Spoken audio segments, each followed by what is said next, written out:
दोस्तों नमस्कार। गौरव ज्ञान धारा में आप सभी का बहुत बहुत स्वागत है। मेरा नाम प्रमोद कुमार है। मुझे गौरव सर द्वारा पशु परिचर विभाग की गणित विषय को पढ़ाने की जिम्मेदारी दी गई है।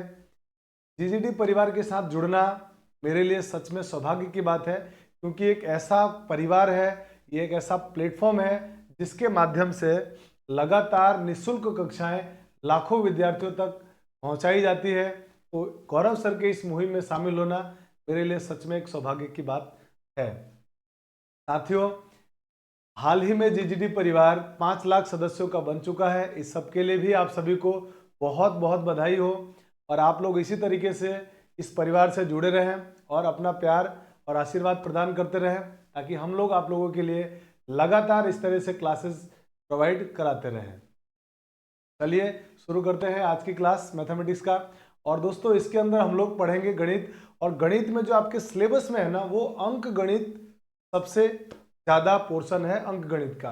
और अंक गणित को पढ़ने के लिए अंक को जानना बड़ा जरूरी है। अंक जब तक आप नहीं जानेंगे, नंबर को नहीं जानेंगे, गणित को पढ़ना आसान नहीं होगा। तो हम इसीलिए सबसे पहले अंक गणित यानी नंबर सिस्टम से क्लासेस को स्टार्ट करेंगे, और नंबर सिस्टम को समझने के बाद हम लोग जो हमारे सिलेबस के आगे के जो चैप्टर्स हैं उनको हम लोग पढ़ेंगे। और मेरी कोशिश होगी कि गौरव सर के मार्गदर्शन में मैं भी उनकी तरह तो नहीं बन सकता, लेकिन उसी के प्रकार से आप लोगों के लिए भी सरल और आसान भाषा में बेहतर कंटेंट के साथ गणित विषय को आप तक पहुंचाने की पूरी कोशिश करूंगा। तो चलिए शुरू करते हैं आज की क्लास। और दोस्तों, आज की क्लास में हम लोग पढ़ेंगे नंबर सिस्टम। नंबर सिस्टम को पढ़ने के लिए यानी संख्या पद्धति को जानने के लिए बहुत सारी पद्धतियां हैं जिनमें नंबर्स को लिखा जाता है, लेकिन हमारे काम की और जो हम पढ़ेंगे, जो हमारे सिलेबस में है, वो है दशमलव पद्धति। तो दशमलव पद्धति को अगर जाना जाए तो दशमलव पद्धति में दोस्तों संख्याओं को व्यक्त करने के लिए कुल 10 अंक दिए जाते हैं। तो इस पद्धति में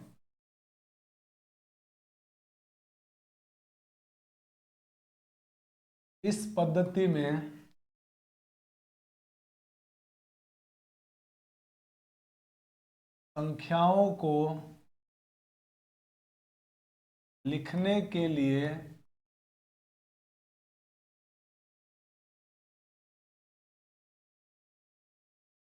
कुल 10 अंक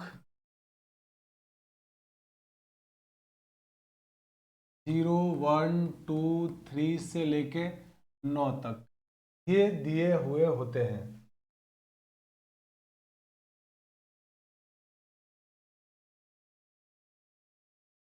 अब इन अंकों का प्रयोग करके हम लोग संख्याएं बनाते हैं। जैसे मान लीजिए कि हमने कोई संख्या बना लिया 4, 8, 9, 5। मान लीजिए हमने ये कोई संख्या बनाई। अब इस संख्याओं से रिलेटेड भी कई बार एग्जाम्स में क्वेश्चन पूछे जाते हैं, और वो जो क्वेश्चन पूछे जाते हैं उसमें क्या क्या है, तो उसमें सबसे पहला जो चीज है वो है एक तो इसका अंकीय मान। अंकीय मान क्या होता है, इस तरह का क्वेश्चन कई बार परीक्षाओं में पूछा गया है। अंकीय मान को इंग्लिश में बोलते हैं फेस वैल्यू। तो फेस वैल्यू से रिलेटेड क्वेश्चन पूछा गया है, या फिर कई बार क्वेश्चन जो पूछा गया वो है स्थानीय मान। स्थानीय मान या इसको बोलते हैं प्लेस वैल्यू।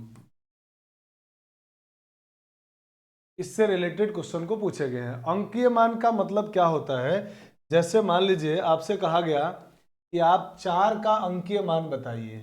4 का अंकीय मान, 4 का अंकीय मान होता है, तो किसी भी अंक का अंकीय मान वही नंबर होगा, वही अंक होगा खुद। तो 4 का अंकीय मान 4।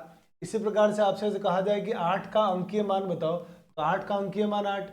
इसी तरह से कहा जाए कि 5 का अंकीय मान बताओ, तो क्या होगा 5। इसका मतलब किसी भी संख्या में किसी अंक का अंकीय मान वही अंक होता है।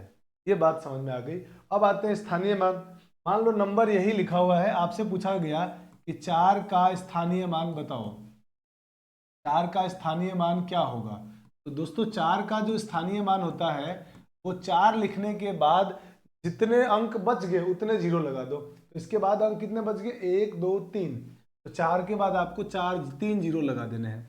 तो 4 का स्थानीय मान हो जाएगा 4000। इसी तरीके से आपसे पूछा जाए कि 9 का स्थानीय मान क्या होगा, 9 का स्थानीय मान 9 लिखने के बाद जितने अंक बच गए उतने जीरो लगा दो। तो 9 के बाद एक ही अंक बच गया, जीरो लगा दिया, एक जीरो। तो ये हो गया हमारे पास 90। इसी तरीके से मान लो आपसे पूछा जाए कि 5 का स्थानीय मान बताओ क्या होगा। तो दोस्तों 5 का स्थानीय मान, 5 के बाद कोई अंक नहीं बच गया, कोई अंक नहीं बचा, तो 5 का स्थानीय मान सिर्फ 5 हो जाएगा। इसका मतलब ये हुआ कि किसी भी नंबर में ये जो नंबर होता है ना, इसको बोलते हैं इकाई अंक। पहला जो नंबर होता है उसको इकाई अंक बोला जाता है। दोस्तों इकाई अंक का स्थानीय मान और अंकीय मान दोनों समान होता है, ये बात आपको समझ में आ गई। तो हम लोग डेसिमल सिस्टम में किसी नंबर को लिखने के लिए 10 अंक और उन अंकों के बारे में जाना, संख्याएं कैसे लिखते हैं और संख्याएं से रिलेटेड जो बातें हमको जाननी थी, अंकीय मान और स्थानीय मान जाना, मुझे लगता है आपको एकदम ये समझ में आ चुका होगा। अब हम लोग पढ़ेंगे कि जब संख्या बना लिया तो उन संख्याओं का वर्गीकरण कैसे करेंगे। दोस्तों संख्याओं को वर्गीकरण करने के लिए सबसे बड़ी संख्या लेंगे और वहां से हम लोग वर्गीकरण करना शुरू करेंगे। तो चलिए अब आगे चलते हैं और पढ़ते हैं संख्याओं का वर्गीकरण। संख्याओं के वर्गीकरण माने क्लासिफिकेशन ऑफ नंबर की अगर बात की जाए तो दोस्तों संख्याओं के वर्गीकरण में सबसे जो बड़ी संख्या आती है उसका नाम है सम्मिश्र संख्या। अब सम्मिश्र संख्या क्या होती है थोड़ा सा मैं बताता हूं। हालांकि सम्मिश्र संख्या और काल्पनिक संख्या सिलेबस से बाहर की चीजें हैं, पर थोड़ा सा जानना जरूरी है इसको समझने के लिए। सम्मिश्र संख्या को सामान्यतः जेड से लिखा जाता है, व्यक्त किया जाता है, और वो होता है जेड बराबर एक्स प्लस आयोटा वाई। इस प्रकार से व्यक्त करते हैं। ये जो सिंबल लिखा हुआ है ना आई के जैसा, इसको बोलते हैं आयोटा। सिंबल का नाम होता है आयोटा। अब इस सिंबल में जो बिना आयोटा वाला टर्म है इसको बोलते हैं जेड का माने सम्मिश्र संख्या का वास्तविक भाग। वास्तविक भाग। और ये जो y लिखा हुआ है ये आयोटा के साथ, इसको बोलते हैं काल्पनिक भाग। काल्पनिक भाग, इसको बोलते हैं काल्पनिक भाग। तो इसी प्रकार से दोस्तों जो हमारी सम्मिश्र संख्या है उसको हमने दो भागों में बांट दिया। एक भाग हो गया वास्तविक संख्याओं का और एक भाग हो गया काल्पनिक संख्याओं का। तो काल्पनिक संख्या हमारे सिलेबस में है नहीं, हम इसको डिस्कस नहीं करेंगे। हम आते हैं वास्तविक संख्याओं के बारे में कि वास्तविक संख्या क्या होती है। तो जो इसका दूसरा पार्ट था वास्तविक संख्याएं, तो दोस्तों वास्तविक संख्याओं को हम लोग है ना कैपिटल आर से रिप्रेजेंट करते हैं माने व्यक्त करते हैं। और ये क्या होती है माइनस इन्फिनिटी से प्लस इन्फिनिटी तक पूरी संख्याएं, ये सब कहलाती है वास्तविक संख्याएं। उसके बाद हम लोगों ने क्या किया, वास्तविक संख्याओं को भी दो भागों में बांट दिया। दो भागों में बांट दिया जिसमें एक कहा गया दशमलव संख्या और एक को कहा गया पूर्णांक संख्याएं। दो भागों में बांटा, दशमलव और पूर्णांक। दशमलव संख्या अगर आपने देखी होगी, आपको दिखा हुआ कुछ दशमलव संख्या ऐसी होती है 2.5, कुछ दशमलव संख्या होती है जैसे 0.333। ये नंबर रिपीट होता जा रहा है और रुक भी नहीं रहा है। कुछ दशमलव संख्या आप लोगों ने ऐसी देखी होगी 2.71828 डॉट डॉट डॉट। तो इसी के नेचर को देखते हुए इन जो दशमलव संख्या दिख रही है आपको तीन, आप तीन तरह की ही दशमलव संख्या देखी होगी। या तो दशमलव के बाद संख्या का प्रसार रुक गया होगा, या दशमलव के बाद एक जो नंबर है लगातार रिपीट होता गया होगा, या दशमलव के बाद संख्या रिपीट तो हो रही होगी, मतलब बार बार संख्या आ तो रही होगी पर रिपीटेशन नहीं हो रहा होगा, अनंत तक चल रहा होगा पर उसकी पुनरावृत्ति नहीं हो रही होगी। तो यही हमारे पास इस प्रकार के दशमलव संख्या होते हैं। इनको ध्यान में रखते हुए दशमलव संख्या के भी दो टुकड़े किए गए। दशमलव संख्याओं के दो टुकड़े क्या किए गए उसको जानते हैं। तो हमारे पास जो पॉइंट, हमारे पास जो नंबर आए दशमलव संख्या आई थी 2.5, 0.333 डॉट डॉट डॉट, और इसी तरीके से अगला जो आया था हमारे पास 2.71828 और ये चलता जा रहा था। तो इनमें हमने ये देखा कि जो दशमलव संख्याएं जिनका प्रसार दशमलव के बाद या तो रुक गया या वो बार बार रिपीट होता चला गया, उनको लिखने का तरीका ये था कि जैसे हमारे पास ये 2.5 है तो इस 2.5 को आपको मालूम है हम 25/10 लिख सकते, ये आपको मालूम है। इसी तरीके से जो 0.3 है उसको मैथमेटिक्स में जो नंबर बार बार अनंत तक चलता जाए और पुनरावृत्ति होती जाए बार बार, उसको क्या करते हैं कि जो नंबर रिपीट होता है उसके ऊपर लगा देते हैं बार, और ये सारा लिखना बंद कर देते हैं। उसके बाद इस जो बार लिखा हुआ है इसको भी लिखने का तरीका होता है भिन्न में 3/9 लिखते हैं। जितनी संख्या के ऊपर बार है उतने 9 नीचे लिख देते हैं। तो 3/9 आ गया। तो आप देख पा रहे हैं कि एक वो हिस्सा है जिसको हम लोग बटे में लिख सकते हैं इस प्रकार से, और जिन संख्याओं को इस तरीके से बटे में लिख सकते हैं उन संख्याओं का नाम हो गया था, उन संख्याओं का नाम दे दिया हम लोगों ने परिमेय संख्याएं, का नाम दिया गया परिमेय संख्याएं। तो इस प्रकार से हमारे पास दशमलव संख्याओं में एक हिस्सा आ गया परिमेय संख्याओं का। तो परिमेय संख्याएं वो संख्या रही जिनका दशमलव प्रसार या तो शांत रहा या पुनरावृत्ति हो रहा था। दशमलव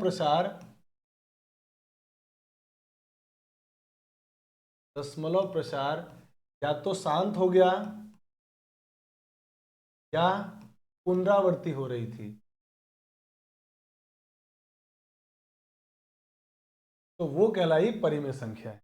और उन संख्यी संख्याओं को इस तरीके से भिन्न में लिख सकते हैं। इसीलिए परिमेय संख्या की जो परिभाषा आई वो ये है कि वे संख्याएं जिनको p/q के रूप में लिखा जा सकता है और साथ में q 0 ना हो, परिमेय संख्याएं कहलाती है।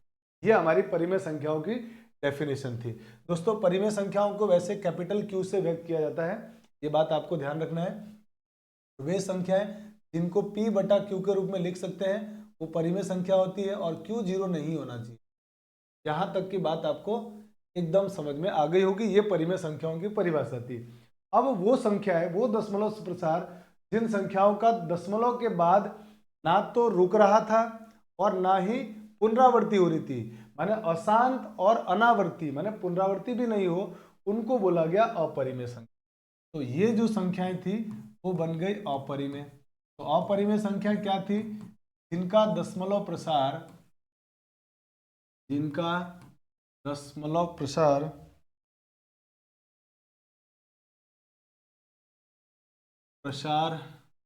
अशांत तथा अनावृत्ति हो, उनको कहा गया अपरिमेय संख्या। तो इस प्रकार से हमारे पास आ गई अपरिमेय संख्या। वही इसकी डेफिनेशन में यहाँ लिखा हुआ है, आपको दिख रहा होगा। अब इन संख्याओं को व्यक्त करने के लिए q के ऊपर c लिखा गया छोटा सा, ये कहलाता है अपरिमेय संख्याओं को लिखने का तरीका। अपरिमेय संख्या दो बहुत ही फेमस अपरिमेय संख्या है जो आपको पता होना चाहिए, जिसमें एक का नाम है पाई, का मान होता है 3.1428 और ये इसी तरीके से अंत तक चलता जाएगा, कोई भी नंबर इसमें रिपीट नहीं होगा। अगला जो फेमस है वो है ई 2.71828 ... ई हम पढ़ेंगे आगे, हमारे पशु परिचर विभाग में एक चैप्टर है लॉग वाला, लघु गणक वाला, उसमें ई के बारे में और ज़्यादा अच्छे से जानकारी लेंगे। अभी बस इसकी वैल्यू आपको ध्यान रखनी है। ई की वैल्यू होती है 2.71828। फिर कुछ और परिमेय संख्या होती है जैसे √2, √3, √5। तो ये संख्याएं सारी कैसी होती है? अपरिमेय संख्या। आई थिंक आपको सब दशमलव प्रसार समझ में आ गया कि दो प्रकार का होता है, जिनका दशमलव प्रसार शांत और या तो शांत हो या आवर्ती हो, बार बार रिपीट हो, वो परिमेय संख्या होती है, और जिनका दशमलव प्रसार अशांत और अनावर्ती हो वो कहलाता है अपरिमेय संख्या। ये बात आपको यहाँ तक समझ में आ गई। अब दशमलव संख्याओं के बाद हम आते हैं, हमारा जो अगला पोर्शन था पूर्णांक संख्याओं की तरफ। तो दोस्तों, पूर्णांक संख्याओं को लिखने का जो तरीका होता है ना, उसको z से व्यक्त करते हैं और इसको हम इस तरीके से लिखते हैं 0, 1, 2, 3 ... -1, -2, -3 ... माने इन्फिनिटी तक नंबर आएगा। उधर वाला जीरो के उधर वाला हिस्सा धन पॉजिटिव नंबर आ रहे, सारे धनात्मक संख्या आ रही है, और जीरो के इधर वाला सारा ऋणात्मक संख्या आ रही है। इसीलिए जो पूर्णांक संख्या थी उसको तीन भागों में बांट दिया हमने। एक वो हिस्सा जिसमें नेगेटिव नंबर आ रहा था, और एक वो हिस्सा जिसमें पॉजिटिव नंबर आ रहा था। जिसमें सारे वैल्यू प्लस में आ रहे थे उनको बोला गया धनात्मक पूर्णांक, और वो जो धनात्मक पूर्णांक था उनको या तो z+ या बोला गया कैपिटल N। कैपिटल N का मतलब होता है प्राकृत संख्याएं, तो प्राकृत संख्या भी बोलते हैं अपन, प्राकृत संख्याएं। तो कैपिटल N का मतलब क्या होता है? प्राकृत संख्याएं माने नेचुरल नंबर। अब ये इसमें कौन कौन सी संख्याएं आई? तो इसमें सारे जो पॉजिटिव नंबर थे वो आ गए 1, 2, 3 ... तो ये सारे नंबर हो गए प्राकृत संख्या या धनात्मक पूर्णांक। फिर ऋणात्मक पूर्णांक में कौन सा है? उनको लिखा गया z- से, और इसमें सारे नेगेटिव नंबर आ गए, जैसे डॉट डॉट डॉट -3 -2 -1, ये सारी संख्या आ गई ऋणात्मक पूर्णांक। के बाद जीरो के बारे में बात करते हैं। तो जीरो ना तो इधर रखा गया ना इधर रखा गया, तो जीरो एक अलग से खुद पूर्णांक आ गया। ये जीरो खुद ही एक पूर्णांक संख्या है। तो इस प्रकार से जब हमने देखा कि पूर्णांक संख्याओं को दो टुकड़ों में, तीन टुकड़ों में बांटा, उसके बांटने के बाद लोगों ने क्या किया, इन दोनों को मिला दिया, पूर्णांक संख्या और पूर्णांक संख्या जो जीरो है ना, इसको और इसको, और इन दोनों को मिलाने से, क्योंकि ये नंबर में जैसे ही जीरो मिलाएंगे, जीरो मिलाते हैं, आपको मालूम है जीरो मिलाते हैं संख्याएं पूरी हो जाती है, और संख्याएं अंक पूरे हो जाते हैं। अंक या संख्याएं जैसे ही पूरी हो गई, लोगों ने इसका नाम दे दिया पूर्ण संख्याएं, पूर्ण संख्या। और पूर्ण संख्या को अंग्रेजी में बोलते हैं होल नंबर्स, होल नंबर्स।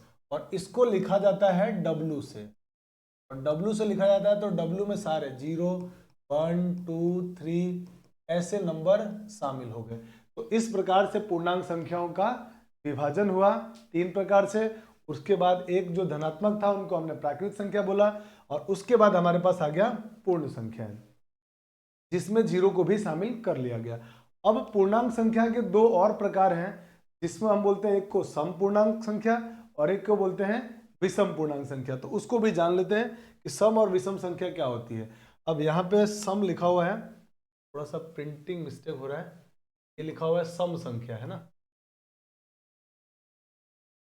तो सम संख्याएं और विषम संख्या, सम संख्याएं या सम पूर्णांक वो संख्याएं हैं जो दो से पूरी पूरी विभाजित हो जाती है, वो कहलाती है सम संख्या। विषम संख्या वे संख्या हैं जिनमें दो का पूरा पूरा भाग नहीं जाता है। जैसे अगर हम सम संख्याओं के उदाहरण की बात करें, सम संख्या हमारे पास हो जाएगी बहुत सारी। अच्छा, सम संख्या और विषम संख्या नेगेटिव नंबर भी होते हैं, इसीलिए हमने इसको पूर्णांक नाम दिया। तो इसीलिए हमारे पास बहुत सारी संख्या आ जाएगी, -4 -2 0 2 4, इस टाइप की संख्या सारी कहलाती है सम संख्याएं। जीरो को सम संख्या कहा जाता है, ये बात ध्यान रखना आप। तो मैं यहाँ पे नोट डाल के एक लाइन लिख देता हूँ, जो कई बार क्वेश्चन पूछा जाता है और हम गलत कर देते हैं। जीरो एक सम पूर्णांक होता है। इसके साथ में आप ये भी ध्यान रखना कि सम पूर्णांक संख्या ऋणात्मक संख्याएं भी होती है। किताबों में अक्सर आप देखोगे तो आपको 2 से लेके संख्या लिखी होती है, तो हमारी एक गलत फहमी बैठ जाती है कि क्या पता नेगेटिव नंबर सम होते हैं या नहीं होते हैं। तो नेगेटिव नंबर जो होते हैं, ऋणात्मक संख्याएं जो होती है, वो सम और विषम भी होती है, क्योंकि किताबों में यही लिखा हुआ मिलेगा आपको, इसके इधर वाला लिखा हुआ नहीं मिलता अक्सर। तो आप याद रखना, दूसरा नोट, कि ऋणात्मक संख्याएं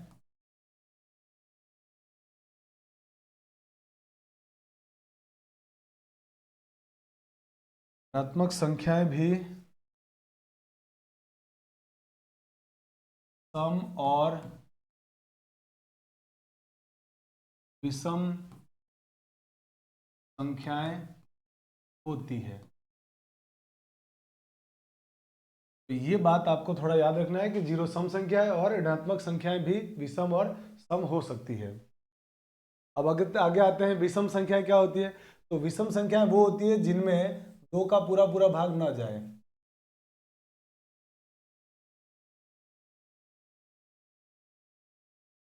विषम संख्याएं, अब उसके एग्जांपल लिख लेते हैं हम लोग। विषम संख्याएं होंगी dot dot dot -3 -1 1 3 5 dot dot dot. ये सारी कैसी संख्या है, विषम संख्या है। तो आपको सम और विषम अच्छे से समझ में आ गया होगा। अब अगर जब सम और विषम समझ में आ गया, तो हम लोग जो हमारा धनात्मक पूर्णांक था, जिसको प्राकृत संख्या बोला था दोस्तों, उसको भी हम लोगों ने तीन भागों में बांट रखा है। तीन भागों में कैसे बांटा है उसको पढ़ते हैं अब। तो चलिए अब आगे चलते हैं हम लोग। और प्राकृत संख्याएं या धनात्मक पूर्णांक संख्या, इनको भी तीन भागों में बांटा गया है। तो प्राकृत संख्याओं को आपको मालूम है हम लोग n से व्यक्त करते हैं, कैपिटल N से, और इसके अंदर जो भी नंबर आते हैं वो नंबर आते हैं सारे धनात्मक पूर्णांक, माने 1 2 3 4 5 6 ऐसे नंबर आते हैं सारे। इसको भी हम लोगों ने दो भागों में बांट दिया है, तीन भागों में बांटा है। एक भाग है अभाज्य संख्याओं का। अभाज्य संख्याएं क्या होती है वो जानते हैं। अभाज्य संख्याओं की परिभाषा होती है कि वे संख्याएं जो केवल दो संख्याओं एक तथा स्वयं से विभाजित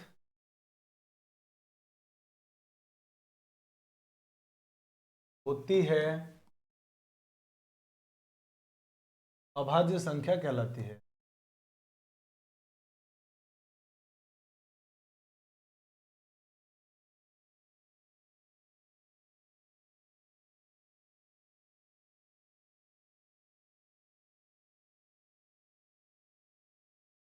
तो वे संख्याएं जो केवल दो संख्याओं एक और केवल स्वयं से विभाजित होती है वो कहलाती है अभाज्य संख्याएं। तो अभाज्य संख्याओं की परिभाषा आपको समझ में आ गई होगी। जैसे अब एग्जाम्पल के लिए हम लोग लिख लेते हैं। एग्जाम्पल के लिए जैसे मान लीजिए 2 है, तो केवल 1 और 2 से डिवाइड होता है और किसी से विभाजित नहीं होता है। इसी प्रकार से 3, इसी प्रकार से 5, 7, 9 अभाज्य संख्या नहीं है। क्यों? क्योंकि 9 1 से भी विभाजित होता है, 3 से भी विभाजित होता है और 9 से भी विभाजित होता है, इसलिए अभाज्य संख्या नहीं है। ये बात आपको ध्यान रखना है। अभाज्य संख्या केवल वही संख्या होंगी जो एक और अपने आप से विभाजित होगी और किसी से विभाजित नहीं होगी। तो इसीलिए ये हमारे अभाज्य संख्या नहीं है। इसी प्रकार बहुत सारी अभाज्य संख्याएं आती है। अब इसमें और काम की क्या बातें हैं? तो 2 एकमात्र सम अभाज्य संख्या, इसके अलावा कोई भी सम संख्या अभाज्य संख्या नहीं होती है। तो काम की बातें यह है कि 2 एकमात्र अभाज्य संख्या है।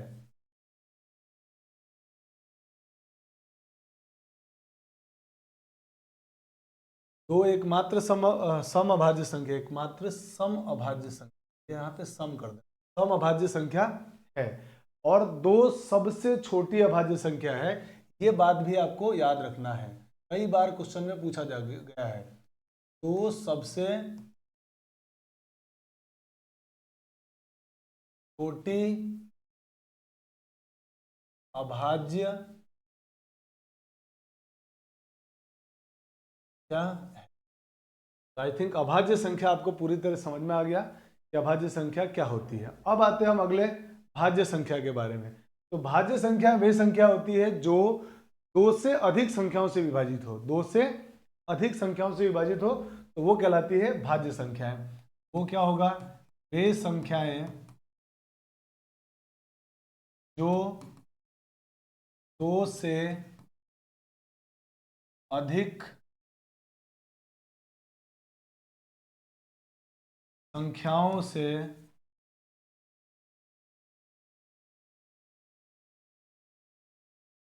विभाजित हो भाज्य संख्याएं, या इसका एक और नाम होता है या संयुक्त संख्याएं, संयुक्त संख्याएं कहलाती है। ये हमारे पास भाज्य संख्याओं की परिभाषा हो गई। अब इसमें एक एग्जांपल बताओ सर। जैसे अब एग्जांपल की बात करें तो सबसे पहली भाज्य संख्या है 4, उसके बाद 6, उसके बाद 8, 9, इस तरीके से बहुत सारी भाज्य संख्याएं आने वाली है। सबसे छोटी भाज्य संख्या 4 होती है, भाज्य या संयुक्त संख्या। यहाँ पर भी जो काम की बात है वो ये है कि सबसे छोटी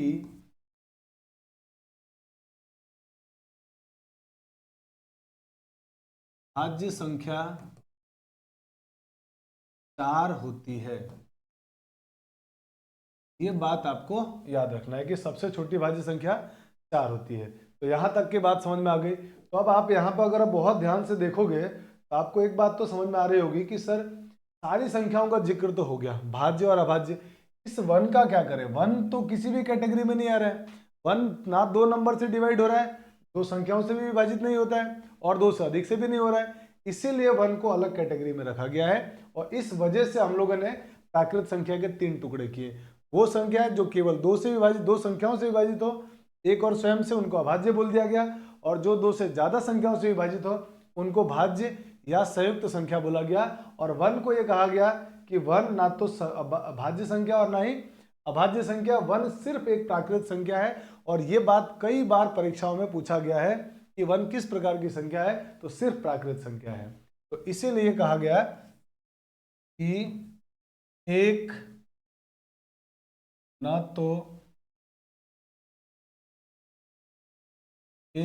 तो भाज्य और न ही अभाज्य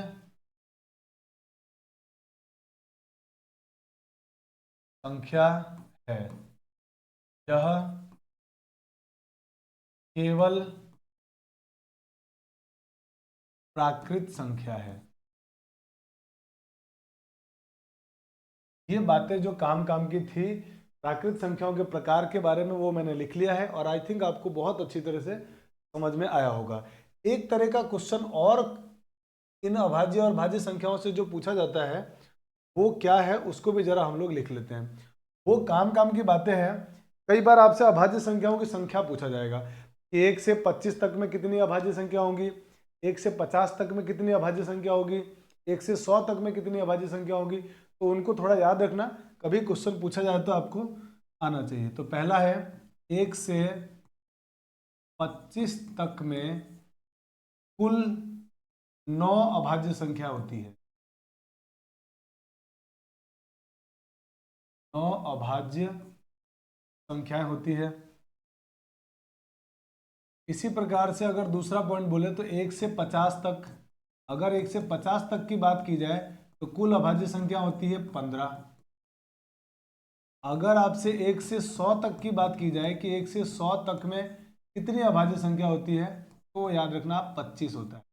और बीच में अगर किसी और की पूछी जाए तो अपन इससे निकाल सकते हैं। जैसे मान लो आपसे पूछा जाए कि 1 से 50 तक कितनी अभाज्य संख्या होंगी टोटल, तो जोड़ लो इनको, ठीक है ना। तो उससे हमारा काम, 1 से 50 तक पूछा जाए, 1 से 50 तक तो लिखा ही है, 25 से 50 तक पूछा जाए तो क्या करोगे आप, 15 में से 9 घटा दो तो आपका आंसर आ जाएगा। तो ये 3 आप याद रखेंगे तो बाकी के आराम से आप वैल्यू निकाल लोगे। तो यहाँ तक मुझे लगता है आपको एकदम बातें समझ में आ गई होगी कि प्राकृत संख्या क्या होती है, उनके प्रकार क्या होता है, ये सारी बातें हमने जान ली। अब कुछ और, ये जो अभाज्य संख्या है ना, इनको भी तोड़ा गया, इनको भी तोड़ तोड़ के और संख्या बनाई गई। लोग यही नहीं रुके, इनका और विभाजन किया गया। वो विभाजन क्या है उनको हम जानते हैं। उसमें सबसे पहला जो विभाजन आता है वो है सह अभाज्य संख्या, जिसको इंग्लिश में बोलते हैं को प्राइम नंबर। कि को प्राइम नंबर क्या होते हैं, तो दोस्तों सह अभाज्य संख्या क्या होती है, इनकी परिभाषा ये होती है कि वे दो संख्याएं जिनका HCF 1 हो। HCF 1 होने का मतलब ये हुआ, अर्थात दोनों में कॉमन सिर्फ एक ही आए, वो होती है अभाज्य संख्या, सह अभाज्य संख्या माने को प्राइम नंबर। जैसे 3 और 5, आप देख पा रहे हैं 3 और 5 का HCF 1 होगा, क्योंकि इसमें कुछ भी कॉमन नहीं आ रहा है, कॉमन कुछ भी नहीं आ रहा, सिर्फ एक कॉमन आ रहा है। इसी प्रकार से अगर हम 3 और 9, 3 और 8 की बात करें तो ये भी कैसे नंबर है, तो आप देख पा रहे हो ये भी कैसी संख्या हो गई, सह अभाज्य संख्या। इसी प्रकार से मान लो आपसे बोला जाए 4 ले ले और 15 ले ले, तो ये भी कैसी संख्या होगी, सह अभाज्य होगी। तो इस प्रकार से सह अभाज्य संख्या आती है। अब इसमें एक दिक्कत क्या आती है कि कई बार लोग इस तरह से सोचते हैं कि जो सह अभाज्य संख्या होती है उनका अभाज्य होना जरूरी है। ऐसा बिल्कुल भी नहीं है। सह अभाज्य संख्याओं में अभाज्य होने की जरूरत नहीं है, क्योंकि परिभाषा में क्लियर लिखा हुआ है कि HCF 1 होना चाहिए। तो बस HCF 1 वाली जो भी संख्या होगी, जैसे आप देख रहे हो तो ये अभाज्य संख्या है, ये अभाज्य संख्या है, ये अभाज्य है पर यह अभाज्य नहीं है, तो भी ये सहअभाज्य संख्या है। लेकिन अगर ये दोनों के दोनों अभाज्य बन जाए तो उसका भी एक नाम होता है और उसको बोलते हैं सापेक्षिक अभाज्य संख्या, रिलेटिव प्राइम नंबर बोला जाता है। तो हम सिर्फ इसके बारे में, जब आप ये सब जान चुके हैं तो मैं यहाँ लिख देता हूं, नोट डाल के बाद सह अभाज्य संख्या में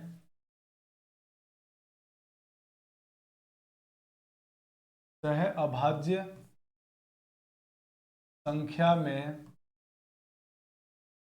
दोनों संख्याओं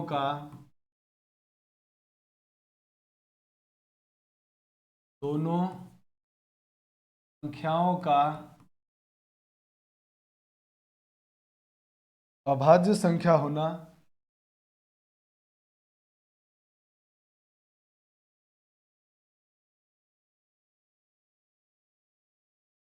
आवश्यक नहीं है।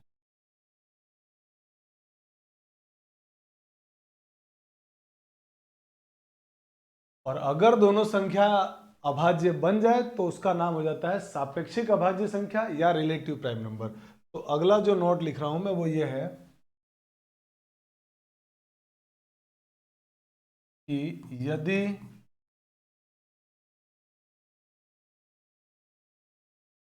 दोनों संख्याएं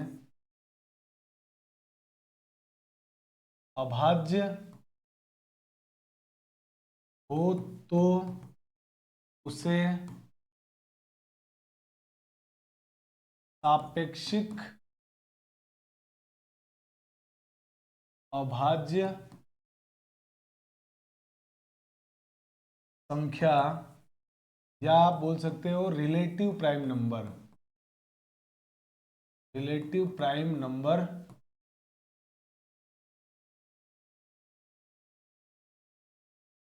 कहा जाता है।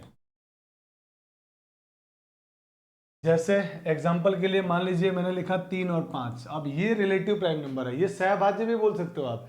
इसका मतलब जितनी भी रिलेटिव प्राइम नंबर है वो सहभाज्य संख्या भी होती है। जितने भी रिलेटिव प्राइम नंबर है माने सहभाज्य संख्या, ये सापेक्षिक अभाज्य संख्या है, वो सहभाज्य संख्या भी होगी। जैसे 5 7 है ना, इसी तरीके से मान लो ले लिया जाए 3 7, तो ये भी कैसी संख्या है? सहभाज्य संख्या, क्योंकि दोनों अभाज्य होने के साथ साथ एचसीएफ भी एक है, तो ये कहलाएगी रिलेटिव प्राइम नंबर। तो आई थिंक आपको सहभाज्य संख्या, को प्राइम नंबर और रिलेटिव प्राइम नंबर दोनों का मतलब अच्छे से समझ में आ चुका होगा। अब आते हैं ट्विन प्राइम नंबर। अब ये भी एक नंबर होता है जो इसी से आता है, ट्विन प्राइम नंबर। अब ट्विन प्राइम नंबर में क्या होगा? दो अभाज्य संख्याएं ऐसी होगी जिनका अंतर 2 आएगा, तो इसमें अभाज्य होना जरूरी है। तो इसकी परिभाषा क्या हो जाएगी हमारे पास? वे दो अभाज्य संख्याएं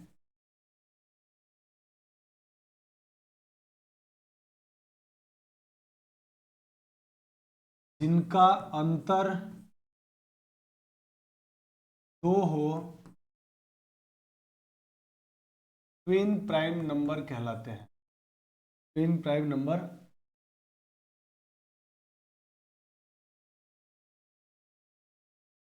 कहलाते हैं। ये हमारे पास इसकी परिभाषा में था। जैसे एग्जांपल के लिए आप समझो तो 3 5 5 7 11 13 है ना, इस तरह के ये सारे नंबर कैसे हैं? ट्विन प्राइम नंबर हैं, जो प्राइम नंबर भी है और साथ में अभाज्य संख्या होने के साथ साथ इनका अंतर भी 2 का आ रहा है। तो इस प्रकार से हमारा पूरा नंबरों का जो वर्गीकरण है वो कंप्लीट होता है। और आई थिंक कि आपको बहुत अच्छे से समझ में आया भी होगा। अब हम लोग जो पूरा हमने पढ़ा नंबरों का वर्गीकरण, उसको याद कैसे रखेंगे? तो उसको याद रखने के लिए मैंने एक फ्लो चार्ट बनाया है, और उस फ्लो चार्ट के माध्यम से जो नंबरों का वर्गीकरण है या क्लासिफिकेशन ऑफ नंबर है उसको हम लोग जानेंगे। तो पूरा जो हमने अभी तक पढ़ा उसको एक रिवीजन कर लेंगे 2 मिनट के अंदर, और वो पूरा हमारे पास नंबरों का वर्गीकरण आपके सामने कुछ इस प्रकार से है। जिसमें हम लोगों ने पढ़ा था स्टार्टिंग में सबसे पहले सम्मिश्र संख्या, और हमने ये कहा था सम्मिश्र संख्या के 2 भाग किए हैं हमने, एक वास्तविक भाग और एक काल्पनिक भाग। वास्तविक भाग को हम लोगों ने वास्तविक संख्या बोल दिया और काल्पनिक भाग को काल्पनिक संख्याएं बोला था। फिर हमारा ये सिलेबस में नहीं था इसलिए हमने इसको ज़्यादा डिस्कस नहीं किया। लास्ट में हम लोगों ने वास्तविक भाग के भी फिर 2 भागों में बांट दिया। एक भाग में बांटा हमने दशमलव संख्या, और दूसरा बांटा हमने पूर्णांक संख्या। फिर हम लोगों ने दशमलव संख्या को भी 2 भागों में बांट दिया था, परिमेय संख्या और अपरिमेय संख्या। जिनका दशमलव प्रसारण शांत या आवर्ती था उनको हमने परिमेय संख्या बोला, और जिसका दशमलव प्रसार हमारे पास अशांत और अनावर्ती था उनको हमने अपरिमेय संख्या बोला। और दो बहुत ही फेमस अपरिमेय संख्या पाई और ई को हमने याद रखा है। अच्छा, एक बात और आप याद रखना कि पाई और है ना, पाई अपरिमेय संख्या है, लेकिन जो 22/7 होता है ना, ये परिमेय संख्या होता है, ये परिमेय है और ये अपरिमेय है, अपरिमेय। तो पाई जो है ना वो परिमेय संख्या होता, अपरिमेय संख्या है और 22/7 परिमेय संख्या है। तो क्या सर हमने जब छोटी क्लासेस में पढ़ा था कि पाई की जगह 22/7 लिख दो, वो गलत पढ़ा था? वो गलत नहीं था, क्योंकि पाई जो है ना लगभग 22/7 के बराबर होता है, एग्जैक्ट 22/7 नहीं होता है। तो इसीलिए हम लोग कई बार जब संख्यात्मक प्रश्नों को हल करते हैं, न्यूमेरिकल क्वेश्चंस को, उसमें पाई की जगह 22/7 का प्रयोग किया जाता है, लेकिन पाई और 22/7 बराबर नहीं होते हैं, ये बात आप ध्यान रखना। इसीलिए पाई को अपरिमेय संख्या और 22/7 को परिमेय संख्या बोला जाता है। इसके बाद हम आए थे पूर्णांक संख्याओं के बारे में, और पूर्णांक संख्याओं को भी हम लोगों ने 3 भागों में बांट दिया था, एक धनात्मक पूर्णांक और एक ऋणात्मक पूर्णांक। धनात्मक पूर्णांक जिसको हम लोगों ने प्राकृत संख्या भी कहा था, प्राकृत संख्या, और दूसरा ऋणात्मक पूर्णांक, और उसके बाद ये जीरो। हमने जीरो और प्राकृत संख्याओं को मिला के जो संख्या बनाई थी उसका नाम था पूर्ण संख्या। और उसके बाद हमने पढ़ा था धनात्मक पूर्णांक संख्याओं के प्रकार, उसमें हम लोगों ने इसको 3 भागों में बांटा था, अभाज्य संख्या, भाज्य संख्या और एक। अभाज्य संख्या वे संख्याएं थी जो केवल एक और स्वयं से विभाजित होती है और किसी से विभाजित नहीं होती है। इसके बाद एक ना तो अभाज्य संख्या था और ना ही भाज्य संख्या, ये प्राकृत संख्या था। और भाज्य संख्याएं वे संख्याएं थी जो एक मतलब दो से अधिक संख्याओं से विभाजित होती है, वो कहलाती है भाज्य संख्या। इसके बाद अभाज्य संख्या के हमने 3 प्रकार पढ़ लिए, सहअभाज्य, सापेक्षिक अभाज्य और ट्विन प्राइम नंबर। तो इस प्रकार से दोस्तों नंबरों का वर्गीकरण है। जब आप इस फ्लो चार्ट को आप आराम से कॉपी में बना लेना, इस पूरी क्लास में हमने जितना भी पढ़ा ना, जब भी आप ये चार्ट पढ़ेंगे ना, सब आपको याद आ जाएगा। एक बार क्लास को देखिए और चार्ट को पूरा अच्छे से बना के याद कर लीजिए, फिर इसके बाद आपको कहीं कोई प्रॉब्लम नहीं आने वाली है। तो आई थिंक कि मैंने कोशिश करी है आपको पूरा समझाने की और आपको अच्छे से समझ में आया भी होगा। अब मिलते हैं हम लोग अगली क्लास में। आज थैंक्स फॉर वॉचिंग, जय हिंद।